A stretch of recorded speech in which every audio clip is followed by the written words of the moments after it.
ओम नमः शिवाय। आइए श्रवण करें श्रावण मास महात्म्य में 27वां अध्याय कर्क संक्रांति और सिंह संक्रांति पर किए जाने वाले कृत्य।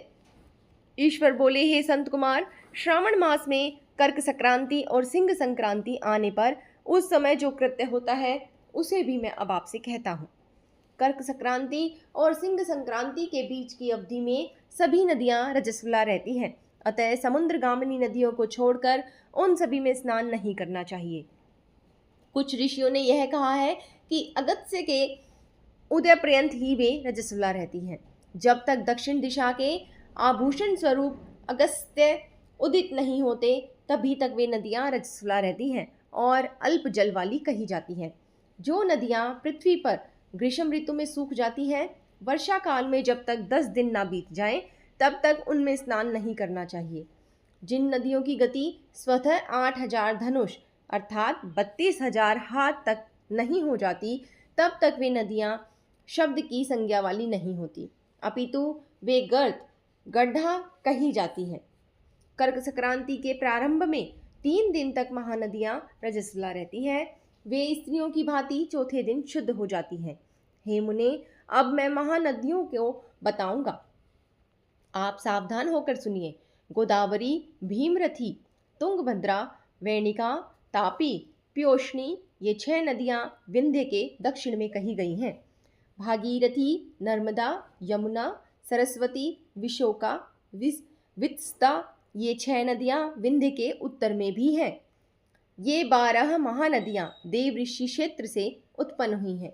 हे मुने, देवी का, कावेरी, वंजरा, कृष्णा ये महानदियां कर्क संक्रमण के प्रारंभ में 1 दिन तक ही रजस्वला रहती हैं। गोमती नामक नदी कर्क संक्रमण होने पर 3 दिन तक रजस्वला रहती है।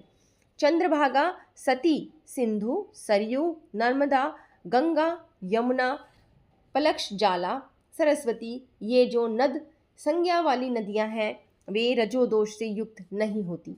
शोण, सिंधु, हिरण्य, कोकिल, आहित, घरग और शत्रुदु ये 7 नद पवित्र कहे गए हैं।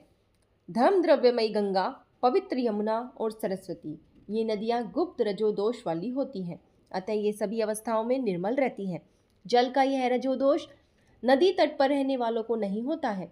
रजोधर्म से दूषित जल की भी गंगा जल से पवित्र हो जाता है। प्रसवावस्था वाली बकरियां, गायें, भैंसें और स्त्रियां और भूमि पर वृष्टि के प्रारंभ का जल ये 10 रात व्यतीत होने पर शुद्ध हो जाते हैं। कुएं और बावली के अभाव में अन्य नदियों का जल अमृत होता है।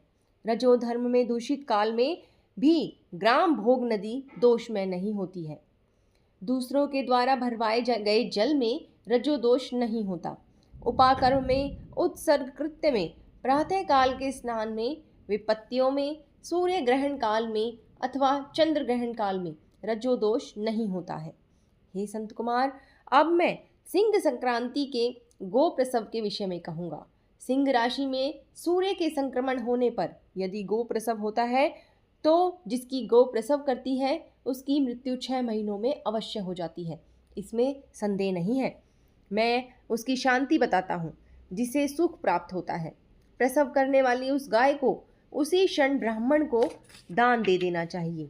तत्पश्चात घृत मिश्रित काली सरसों से होम करना चाहिए। इसके बाद व्याहतियों से घृत में सित तिलों की 1008 आहुतियाँ डालनी चाहिए। उपवास रखकर विप्र को प्रयत्नपूर्वक दक्षिणा देनी चाहिए।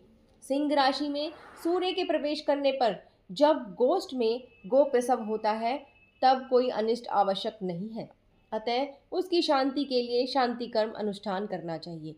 अस्य वाम इस सूक्त से तथा तद विष्णु इस मंत्र से तिल और धृत से 108 आहुतियाँ देनी चाहिए और मृत्युंजय मंत्र से 10,000 आहुतियाँ डालनी चाहिए। तत्पश्चात श्री सूक्त से अथवा शांति सूक्त से स्नान करना चाहिए।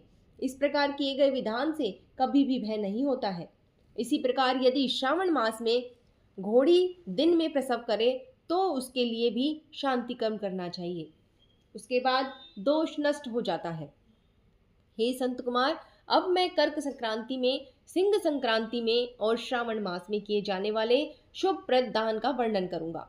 सूर्य के कर्क राशि में स्थित होने पर धृत धेनु का दान और सिंह राशि में स्थित होने पर सुवर्ण सहित छत्र का दान श्रेष्ठ कहा गया है। और श्रावण मास में वस्त्र का दान अति श्रेष्ठ फल देने वाला होता है। भगवान श्रीधर की प्रसन्नता के लिए श्रावण मास में धृत कुंभ, धृत धेनु और फल विद्वान ब्राह्मणों को प्रदान करना चाहिए। मेरी प्रसन्नता के लिए श्रावण मास में किए गए दान अन्य मासों के दानों की अपेक्षा अधिक अक्षय फल देने वाले होते हैं। 12 महीनों में इसके समान अन्य मास मुझको प्रिय नहीं है। जब श्रावण मास आने को होता है तब मैं उसकी प्रतीक्षा करता हूँ। जो मनुष्य इस मास में व्रत करता है वह मुझको परम प्रिय होता है, क्योंकि चंद्रमा ब्राह्मणों के राजा है, सूर्य सभी के प्रत्यक्ष देवता है। ये दोनों मेरे मित्र और कर्क और सिंह राशि की दोनों संक्रांतियां जिस मास में पड़े उससे बढ़कर किसका महात्म्य होगा। जो मनुष्य इस श्रावण मास में पूरे महीने प्रातःकाल स्नान करता है वह 12 महीनों के प्रातः स्नान का फल प्राप्त करता है। यदि मनुष्य श्रावण मास में प्रातः स्नान नहीं करता है तो 12 मासों में उसका किया हुआ स्नान निष्फल हो जाता है। हे महादेव, हे दया सिंधो, मैं श्रावण मास में उषा काल में प्रातः स्नान करूंगा। हे प्रभु, मुझको विघ्न रहित कीजिए। प्रातः स्नान करके शिव जी की विधिवत पूजा करके श्रावण मास की सतकथा का प्रतिदिन भक्तिपूर्वक श्रवण करना चाहिए। बुद्धिमान मनुष्य को चाहिए कि इसी प्रकार इस मास को व्यतीत करे। अन्य मासों की प्रवृत्ति पूर्ण मास की प्रतिपदा से होती है, किंतु इस मास की प्रवृत्ति अमावस्या की प्रतिपदा से होती है। श्रावण मास की कथा के महात्म्य का वर्णन भला कौन कर सकता है। इस मास में व्रत, स्नान, कथा श्रवण आदि से जो 7 प्रकार की वंध्याएं स्त्री होती है वह भी सुंदर पुत्र प्राप्त करती हैं।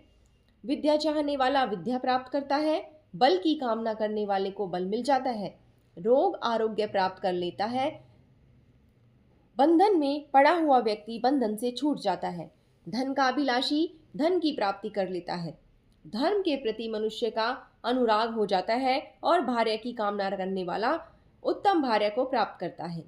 हे मादन, अधिक कहने से क्या प्रयोजन। मनुष्य जो जो चाहता है उसको वह प्राप्त हो जाता है, इसमें कोई संदेह नहीं। और मृत्यु के अनंतर मेरे लोक को प्राप्त होकर मेरे सानिध्य में आनंद प्राप्त करता है। कथा श्रवण के अनंतर वस्त्र, आभूषण आदि से कथावाचक की विधिवत पूजा करनी चाहिए। जिसने वाचक को संतुष्ट कर दिया उसने मुझको शिव को संतुष्ट कर दिया। श्रावण मास का महात्म्य सुनकर जो वाचक की पूजा नहीं करता, यमराज उसके कानों को छेदते हैं और वह दूसरे जन्म में बहरा हो जाता है। अतः सामर्थ्य के अनुसार वाचक की पूजा करनी चाहिए। जो मनुष्य उत्तम भक्ति के साथ इस श्रावण मास महात्म्य का पाठ करेगा तथा श्रवण करेगा अथवा दूसरों को सुनाता है उसको अनंत पुण्य होता है। इस प्रकार श्री स्कंद पुराण के अंतर्गत ईश्वर संत कुमार संवाद में श्रावण मास महात्म्य में नंदी रजोदोष, सिंह गोप्रसव, सिंह कर्कट, श्रावण स्तुति वाचक पूजा कथन नामक 27वां अध्याय पूर्ण हुआ। बोलिए उमापति शंकर भगवान की जय।